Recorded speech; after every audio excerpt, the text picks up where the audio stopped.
I had to end the video because time was running out. So listen, I understand why Unai Emery, because sometimes when you lose with that kind of scoreline over your team that you used to manage, and especially there's a bit of let's not forget there's a bit of a history between Arsenal fans and Unai Emery a little bit. So it's kind of understandable, but at the same time, and I would say this: if Mikel Arteta did a similar thing to what Unai Emery did, Arteta would get absolutely bashed in the media for it. He'll get absolutely castigated. So that's my opinion on that stance. I mean, Unai Emery. Listen, I stand why Unai Emery did it, even though I don't believe in his excuses much on what he said it. I understand it, but what I would say, if Arteta was in his position, oh my god, the outrage, would be absolutely incredible.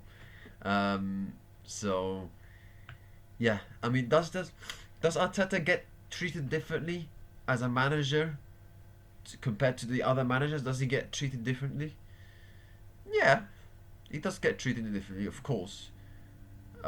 Is it because of his touchline antics? Yeah, sometimes it can be that as well. And let's not forget, Arteta is not a manager who, let's say, that is very controversial, or says some strange things in the press conferences. He's not a, yeah, he's a passionate manager, and you can see that in the touchline. But he doesn't say a lot of strange things in the press conference. He's not like Mourinho, for example, where he would, in the press conference, you would keep an eye on what Mourinho says, because he might say something crazy. Whereas Arteta is not that kind of manager. So I don't understand why there's so much hate, like dislike towards Arteta.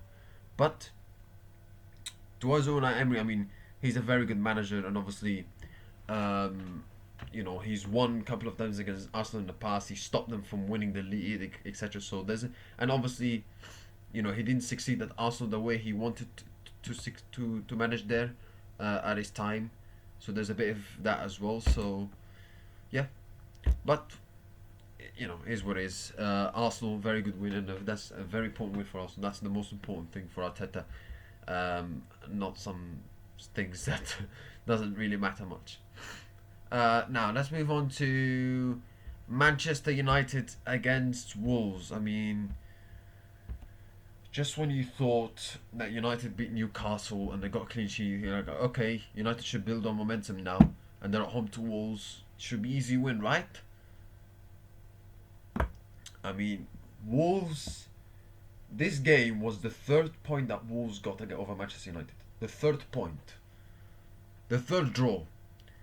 Look at them. They haven't won a game. The bottom of the Premier League. They haven't won a game.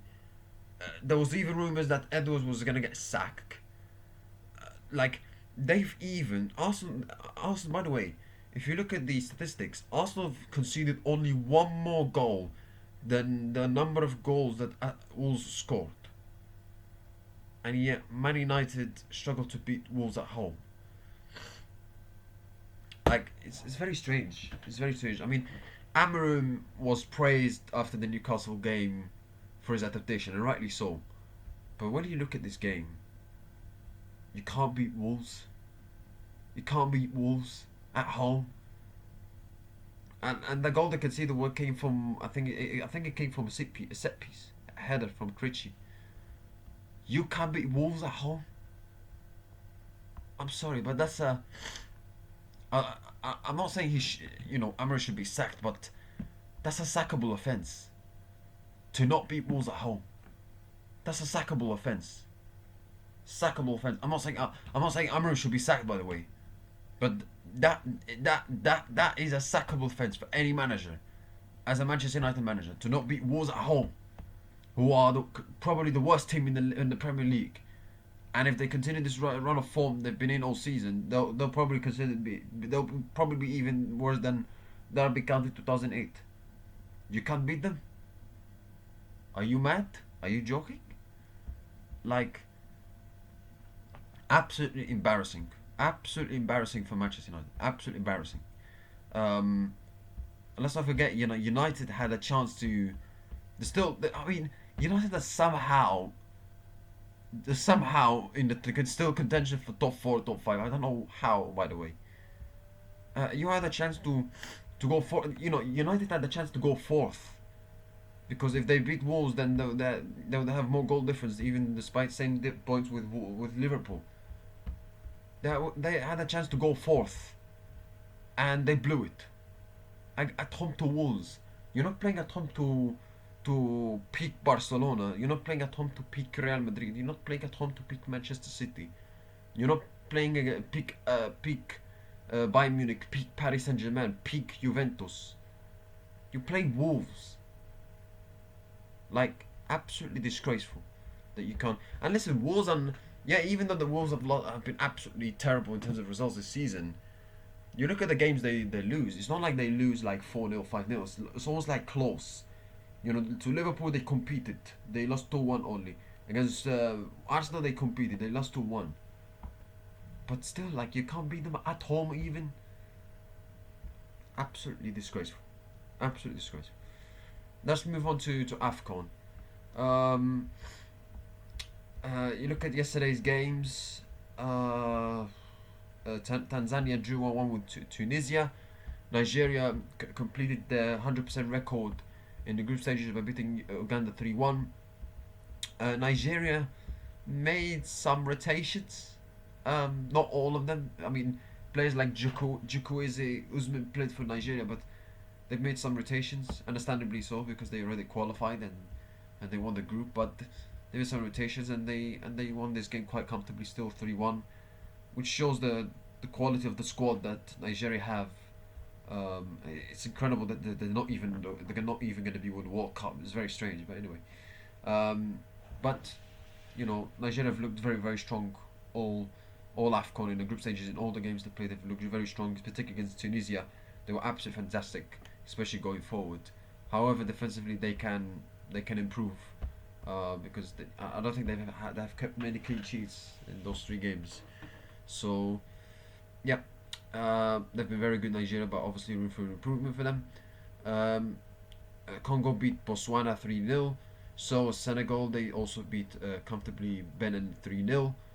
Very good win. The downside is that Koulibaly got sent off, so he's going to be suspended for the last 16 game for Senegal. So that's the downside that Senegal have. However, you look at the games that look at the group stages. Senegal won their group, beating Congo over two more better goal difference, but even those same points. Benin, they finished third. However, it's enough. They're gonna play in the last 16. Tanzania, they finished third as well with 2 points, but they also gonna be in the last 16, even though they finished third with 2 points, because Angola, they also finished their the group third position, 2 points and -1 goal difference, same as Tanzania. But because Tanzania scored more goals, they'll be in the last 16. It's just incredible how small margins can make. But yeah, Nigeria won their group. They threw. Tunisia finished second. They're through as well. Congo through as well. So what does that mean for the confirmed matches of the last 16 AFCON for now? Still, there's games to be played in Group E and Group F. Mali against Tunisia. That's kind of a 50-50 game in my opinion. Mali, I don't think they've been absolutely scintillating best in the group stages. They looked quite good against Morocco, but they didn't win a game in the group stages. And Tunisia, they've looked okay also in the group stages. They haven't looked brilliant, but they've looked okay. Morocco, Tanzania, I expect Morocco to win that game. You've got Egypt against Benin. I expect Egypt to win that game. You've got Algeria against Congo. Not an easy game for Algeria. Congo are a decent side. They're a good side. So that's I think that might be a tricky test for Algeria, that one. So Congo, especially, they gave a good game to Senegal. So yeah, we'll see who Senegal will face against. We'll see who South Africa will face against, who Nigeria will face against, and also there's going to be another one match as well where we'll see if Cote d'Ivoire or Cameroon will face who, whether it's Burkina Faso, Sudan. Let's see what happens in the final games of the AFCON Group E and F. That's it, guys. Thank you. I wish you have a nice day. See you next time, and goodbye.